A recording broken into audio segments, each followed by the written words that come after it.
Thanks for joining us on Over My Dead Body, the podcast hosted by Nicola Reeder and Carl Tate that aims to bust those myths about all things funerals and answer the questions you never dared ask.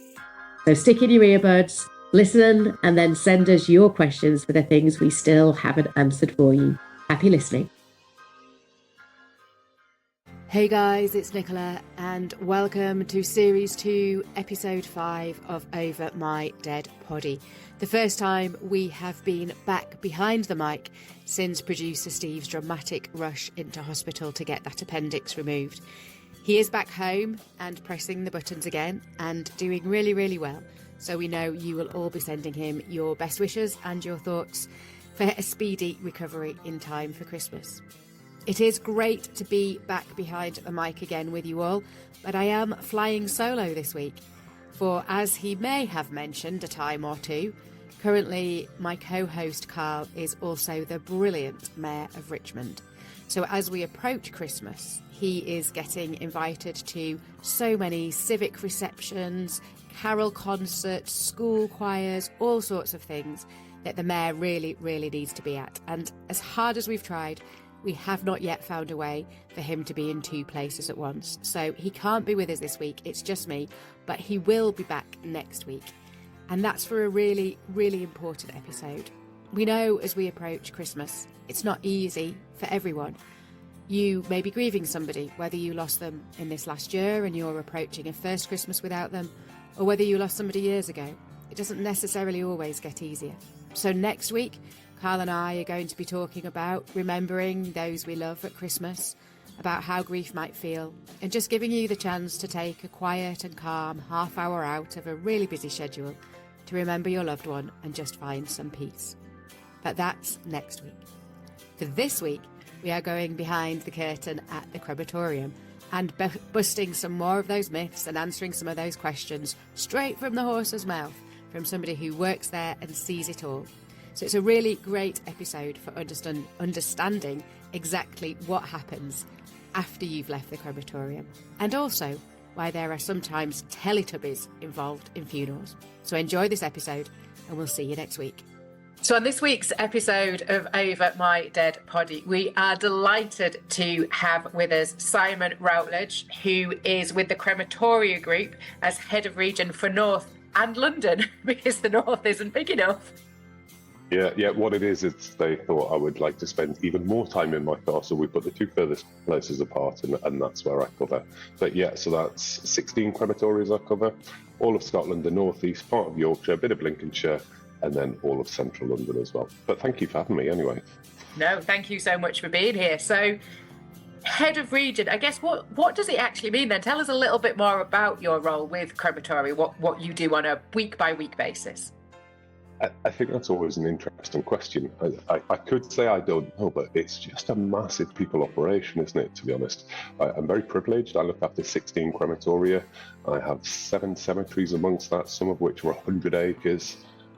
Teams probably varying from 6 up to 25 per site. And my job ultimately is just to give the business leaders, which are our crematorium managers, some counsel and just make sure we're offering exceptional service. Naturally, I represent the business, like we are a private company. And of course, with any large operations job, like that falls within my remit. But basically, I am here just to make sure that we are delivering the best possible services to the families that are using our crems. Brilliant. And we have quite a wide audience reach in the northeast. So I know you from Weir Valley Crematorium, just outside Bishop Auckland. Any others kind of in the northeastish area that people might be familiar with?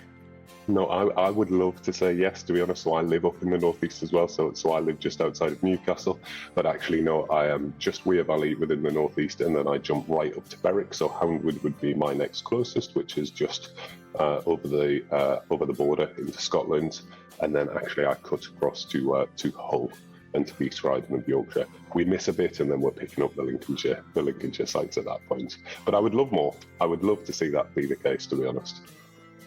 And what's your background then, Simon? Have you been in the funeral industry a while? No, absolutely not. I am definitely what would be considered a relative newcomer. So prior to this, I used to sell beans and bananas. So in a previous life, for 18 years, I worked for Lidl. I was head of sales operations. So I covered the south coast and the northeast of England and Cumbria. A brief spell at another retailer as a head of retail, but no, beans and bananas is my background, not the end-of-life services sector at all. But I've got to be honest, I absolutely love it. I say this to everybody has to be new to industry at some point. Yeah. I joined Dignity, I think it's 14 months I've been here now, to be honest, and you must speak to hundreds of people that say this, but if I knew now, or if I knew then what I know now, I would have changed sectors 20 years ago, to be honest, because I just love it. Absolutely. And is there anything that surprised you in that last 14 months around the funeral industry, around things that you thought might happen that don't, or what's been the biggest learnings? Like, if I'm honest, I was probably a little bit of a geek anyway. So to be honest, this is something I maybe followed. I'm definitely Mr. YouTube, and I've had, I'm going to call it a morbid curiosity, perhaps prior to this. So no, not necessarily. What I would say the constant is, though, is just people, and if we can guarantee on any variable for things not to run to plan, it's going to be anywhere where a colleague is concerned, unfortunately. But every day is a surprise, to be honest. I think probably less so from the physical process, which I'm sure we'll come on to talk about. I think more from a service perspective, whether it's just the array of what people are wearing to what can be personalised. Like, that is what I perhaps hadn't anticipated, actually how special and bespoke a service can actually be to an individual or to their loved ones. Like, that was probably the biggest surprise. Nothing seems to be off limits, and I know I certainly try and instill that within my crems to be like, look, the answer is yes, like on the whole, as long as it's not illegal, then we can generally find a way to do that. Yeah, absolutely. And that more than anything is what we've been saying on the podcast. And unfortunately, Carl's not with us today, but as a funeral director, he will always say, as long as it's legal, we will absolutely try to do it. And we'll come on to that personalisation in a little while. But you mentioned briefly the kind of process side of how crematoriums work. And the most frequent question myself and Carl ever got asked, which is why we started the podcast, was, is it definitely my loved one's ashes that I get back and my loved one's ashes alone? So that's one of the myths we have blown. We have absolutely busted. But what are the other myths that you found yourself having to bust as well? Well, to be honest, I feel I need to jump on that and be like, categorically, it is 1,000,000% your loved one's ashes that you are getting back. From the second your loved one is received into our care or into a crematorium, like, there is an ID check takes place, and that stays with the loved one the entire way through the process. Every single move, every different part, like, that ID remains with them. And categorically, I also must get asked this 20 times a day. Like, it is definitely your loved one you get back.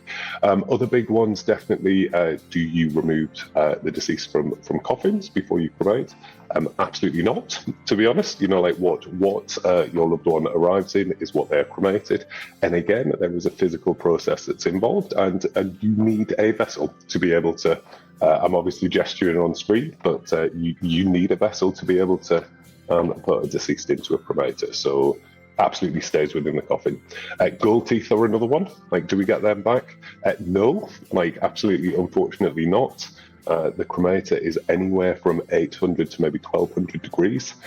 Something as soft a metal or as precious a metal as that generally will just be burned away and would just be amongst the ashes or cremains that you received back with your loved one. So there's always question marks around jewellery.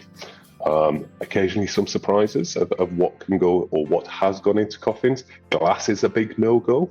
Our funeral directors promise us faithfully that they have checked at this point. So again, it's probably worth saying, when we received a deceased into our care within the coffin, that coffin is never opened.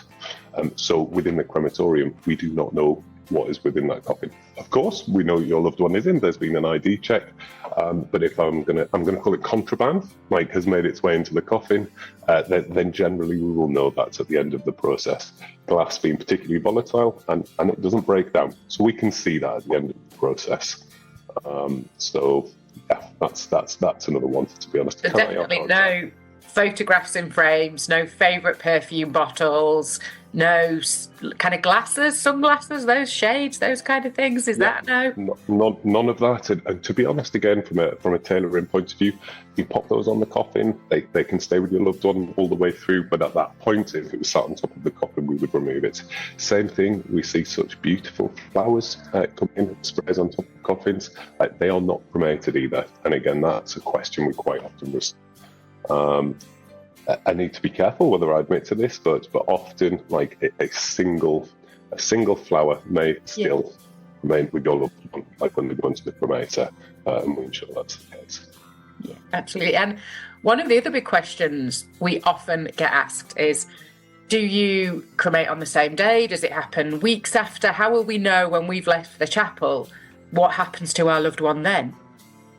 Okay, so where possible, we will always cremate like on that day, and without getting too bogged down into the legal paperwork, like we stipulate that it will be up to 72 hours, or it can be up to 72 hours before the point at which we would be in touch. We would absolutely keep a funeral director appraised of that, but we will always endeavour to plan our cremations in such a way that following your service, maybe not immediately, but certainly within the next few hours, that's when the cremation will take place. But that would be indicated on your paperwork, and you would know when that had taken place.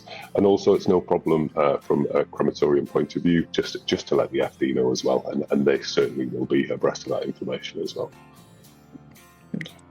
And how, just in the 14 months you've been in the industry so far, have you seen anything changing already? What are the things that are evolving? I think we're starting to see a much greater, well, two things actually. One, a greater desire to be more flexible from a timings point of view. So certainly one of the things that I've promoted very heavily based on feedback from families and FDs is that it's becoming really, really difficult to get family and friends together through the week in what historically has been a standard 9 till 5, Monday to Friday practice. I know I have relatives that are teachers, and unfortunately, unless it's an immediate relative, they're not going to be allowed to take time off work. So we've really looked to open up our flexibility and offering, running into evenings and across the weekend. And those questions and those inquiries are becoming more and more commonplace. But unfortunately, within that, I believe as a total different point, the statistics of a direct cremation, so that is a cremation without the ceremony, without the words, just simply the process of being cremated at one of the crematoria. That currently sits, I believe, at 1 in 5 cremations at the minute, are a direct cremation. Something I was reading statistically tells me that within 5 years, that will be 2 in 5, cremations will be a direct cremation. And that is definitely a huge shift. And I can't say definitively whether that is just cost driven, whether it's just a hangover from COVID, but it certainly seems to be becoming more and more commonplace. And, there's some very well advertised companies that offer that I believe probably have an effect on that as well. Yeah, absolutely. And it's something, Simon, you and I have spoken about previously. We've spoken on the podcast at length about it. And I think we kind of have a similar view that for some families, direct cremation may be the right thing to do. But please, please, please read the small print of whoever you are instructing or requesting to carry out that direct cremation, and just know what you're buying. Just know what you're entitled to with whatever you've bought. Yeah, and this is what I come back to when we're talking about tailoring services. Please pick up with your FDs or your local crematoria. There are absolutely, if cost is the primary motivator, there are still options that are available, whether that is a shorter service length, whether that is something that we would call an attended cremation, whereby there can still be a small gathering of family and friends and mourners, potentially not necessarily a celebrant officiating or anything to that effect, but still music. So there are absolutely options, but that is unfortunately the trend that we see going forward. Absolutely. And so with that in mind, we've talked a little bit about personalisation and about kind of how we make services and funerals feel more bespoke, more tailored to that person. What are some of the things you've seen in the last 14 months that have really surprised you or impressed you or inspired you? Yeah, so to be honest, the one that stands out in my mind of really nothing is off limits is was actually up at one of my Scottish crematoria in Holmesford Bridge over near Irvine. And unfortunately, the gentleman that had passed away was in his mid-50s, had been ill for a little while, but to his family and friends, really sort of portrayed back to us as a real joker. Now, again, you wouldn't know this if you don't know the site, but there's real sort of rolling hills like you can see just at the backdrop of the chapel. So imagine full chapel, full sort of glazed windows and these rolling hills. For whatever reason, affectionately, this has become known as Teletubby Hills, like amongst the locale. And we received a phone call from the funeral director to say, would it be okay to organise some Teletubbies to be about in the backdrop, like through the window? And of course, we were like, yeah, absolutely. It was pitched that the family was going to do that. And actually, got long story short, my team, so we had cremator technicians, we had gardeners, all got their fancy dress on, dropped off by the family, dressed as Teletubbies. And at the point of committal, which was a lovely distraction, I have to say, playing complete with red handbag, football, somersaulting, just right past the windows, was the crematoria team dressed as Teletubbies. And this was a service I was about at site by coincidence, to be honest, but just the rapture of laughter, and it certainly stays with me. And I thought, right, well, we can do Teletubbies, there's nothing we can't do. But fair play, and I've got to call them out. I was so proud of my team. No questions asked. They were like, yeah, of course we'll do that. If that's what they want, we'll get out and do that. So that was brilliant. I love that. I've been a pirate, I've been a Disney princess, but I've yet to be a Teletubby. So there's time yet. Of course. There is. I love it. And so that's kind of the real extreme of how we can make it really personal. But actually, I would think quite a lot of times people are looking for something more gentle, respectful. Not that those services aren't respectful, but actually we can be a little bit more traditional when we want to be as well. There's real flexibility in crematoriums. Just talk to the team, I guess, is what I'm saying, about what you actually want, and they'll be able to help you. Yeah, absolutely, to be honest. And again, I'm like a walking music library of most played songs at services, to be honest, and I can rattle them off, probably the top 20 that I just hear on repeat. But I've been here for 14 months, and the one thing I think that makes the teams that work in all of my crematoria so special is they will never ever be totally untouched or unaffected by what's going on, and it is deeply personal, I think, to the person that is working within the crematoria. So I know, and and proudly, I've really been taken aback and become quite emotional at different points. Not necessarily because of the service, but I will catch a bit of music, and I think it's such an important trait that exists right across the industry, that people do still care that much and are human and are affected and not so totally desensitized, because that's a question we get asked a lot. Does it affect you? Yeah, absolutely does. Absolutely. And I think I was with you guys on Saturday morning doing the Christmas memorial service at Weir Valley, which was it was a really beautiful morning where the team totally went above and beyond. They knew everybody who was coming through the doors, teas and coffees. It was like welcoming a family. And then we had a little bit of a service where we lit candles and just talked about Christmas. But the photographs that came up on the screen, and there were some real young ones, some young parents there with their children, of loved ones we'd lost. And that really got to me. And it is that point about, we still get affected. We still really care. We have to do our job because that's what you need us to do on the day. But there's nobody that's untouched in a crematorium team by what we're seeing day in, day out. So I quite often will come to the Weir Valley service for no other reason than it is my most local, and ordinarily it's when I'm not working, and therefore I've seen multiple held over the past 14 months, Mother's Day, Father's Day, and so on and so forth. And it was actually at Father's Day service that I was at. There was two young boys like very, very young, I think maybe 3 and 4 years old, that were sat. And again, exactly as you just described, the photographs going through. And I've got fairly young children, so I have a 5-year-old and 11-year-old. And when these little boys' dad came up on the screen, they leapt out of their seat so excitedly and shouted, "That's my daddy! That's my daddy there!" And that was so poignant, and it stuck with me. And literally at this weekend, they were the 2 little boys that you'll have seen running about, Nicola. And to be fair, I thought, wow, I've seen, and even in sort of 6 months, and I was like, oh, they're getting big. And again, that's the sort of attachment and connection you can start to feel.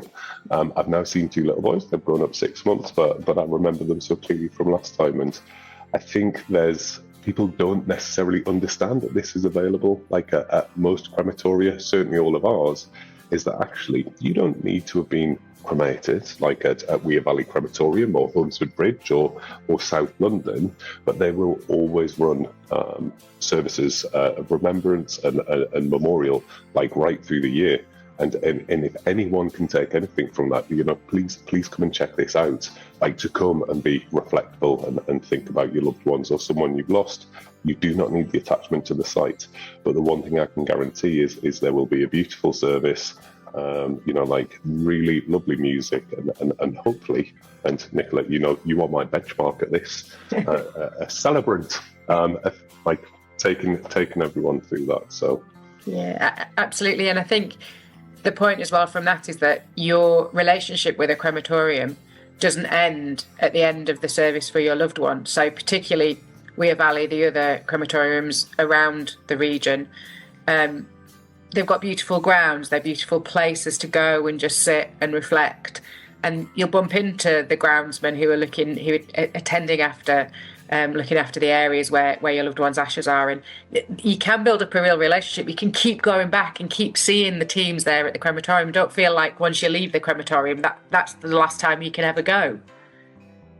Yeah, I think it's exactly that. I was, again, up in Scotland, and part I was at Honeytown, and we have a lovely lady called Fiona there, and I was walking the grounds and just seeing what was on, and honestly, she knew every single person that had been laid to rest within those grounds, the story, who comes to visit, how often.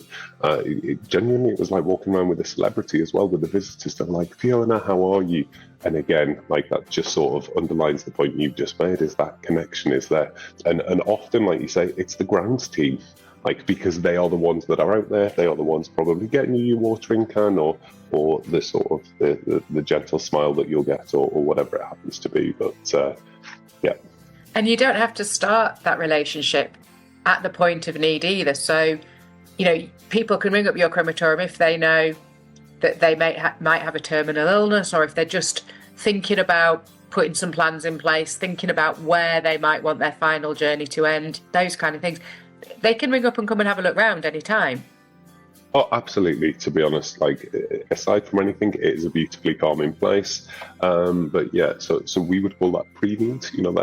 Someone potentially anticipating their needs. And to be honest, that really does give comfort to some people to know that they have chosen, or whatever it might happen to be. And again, we talk about deeply personal and personalised. Do you want to be under this tree? How is that view? Or love. The rabbits tend to be here. We've got a fox. I get quite irritated with them, but some people love them. Do you know what I mean? And everything can be so sort of tailored to be special to anyone that wants to be here. And different strokes for different folks. So there's absolutely something for everyone. But the one thing, again, I will guarantee you is, should you visit one of the crematorium or one of the crematoria, that you will be made totally welcome. We're doing it now. We talk about busting myths. No question is off limits. I know I've personally done tours where unfortunately someone came with a terminal illness, and they wanted to see behind the scenes, and that's absolutely okay, to be honest, and of course we could accommodate that. And that probably leads into the fact that we will regularly offer just a generic open day, for exactly that reason, to be able to give that information. And I use the word normalise, but bust the myth. There you go. I'll come back to your words. Absolutely, remove the fear factor. There's nothing worse than just being frightened because of the unexpected and the unknown. And once you speak to some of your teams or any crematorium teams around the region and have a look round, see how things work, so much of those myths are dispelled, so much of that fear just dissolves, and you think, yeah, actually this feels a nice warm place where I'll be looked after.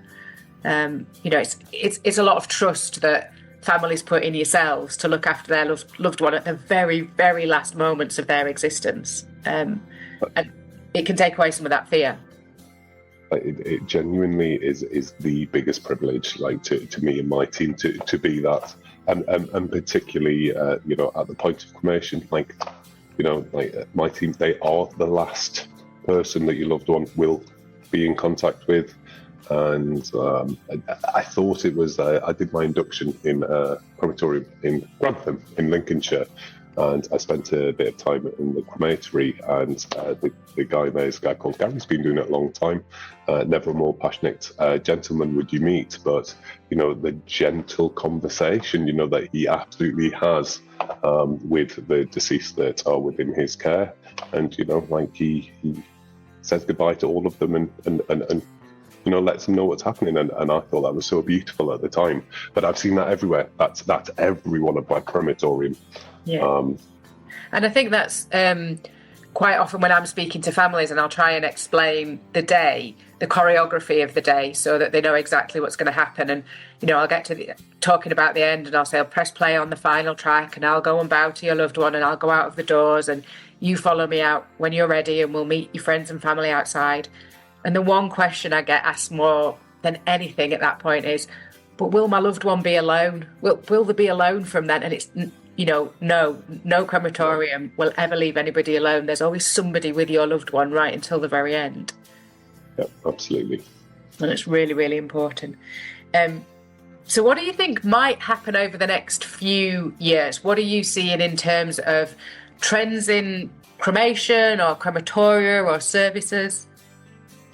I think one of the most interesting, to be honest, now I've attended a couple of seminars and visited their plant, but resumation is going to potentially be really, really interesting. So I spent a bit of time at the facility in Washington. So resumation, I'm talking like everybody should know what that is, but also referred to as water cremation or alkaline cremation.